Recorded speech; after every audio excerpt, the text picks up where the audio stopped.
2016 সালের এই এসএসসি নিয়োগ দুর্নীতির যে অভিযোগ এবং এই 2016 সালের এই যে প্যানেল যে যাতে group C group D class 9, 10, class 11, 12-এর প্রায় 26,000 চাকরিজীবী যারা চাকরি করছেন, অভিযোগ হচ্ছে এদের মধ্যে একটা বড় অংশের চাকরিজীবী তারা অবৈধভাবে চাকরি পেয়েছেন, জালিয়াতি করে চাকরি পেয়েছেন।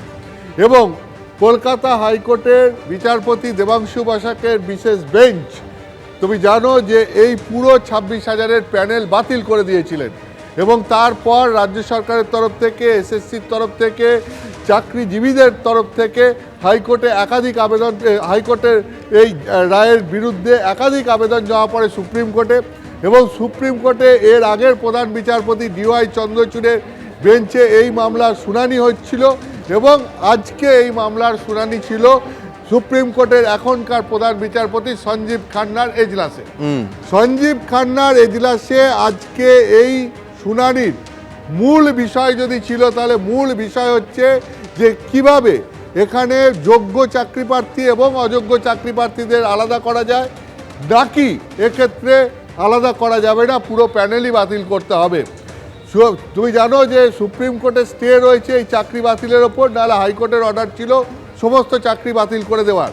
সুপ্রিম কোর্টে একটা চেষ্টা চলছিল যে কোনোভাবে যদি যোগ্য চাকরি প্রার্থীদের আলাদা করা যায় এবং অযোগ্য চাকরি প্রার্থীদেরও আলাদা করা যায়, সেক্ষেত্রে কিসের ভিত্তিতে আলাদা করা হবে?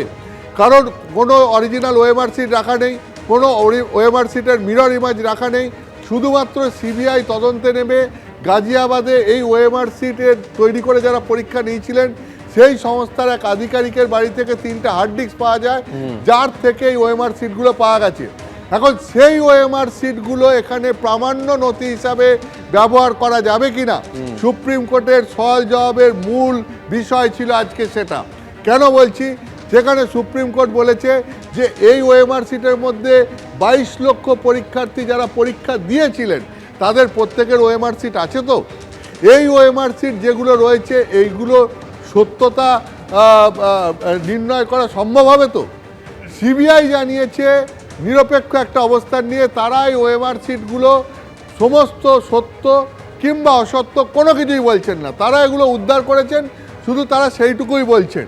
কিন্তু এই ওএমআর সিটগুলোর পূর্ণ দায়িত্ব তারা নিচ্ছেন না। তাহলে এখন সব থেকে বড় প্রশ্ন হলো যে কিসের ভিত্তিতে যোগ্য অযোগ্য প্রার্থীদের আলাদা করা সম্ভব হবে? এইটা এক প্রশ্ন। দুই হচ্ছে, যদি যোগ্য অযোগ্য প্রার্থীদের আলাদা করা সম্ভব না হয়, হাইকোর্টের মতনই রায় বজায় থাকে সুপ্রিম কোর্টে, সেক্ষেত্রে এই যে যোগ্য চাকরি প্রার্থীদেরও চাকরি যাবে এই রকম একটা প্রাতিষ্ঠানিক দুর্নীতির জন্য, তাহলে এর দায় কে নেবে? এসএসসি নেবে, রাজ্য সরকার নেবে, নাকি মধ্যশিক্ষা পর্ষদ নেবে? কে নেবে এই দায়?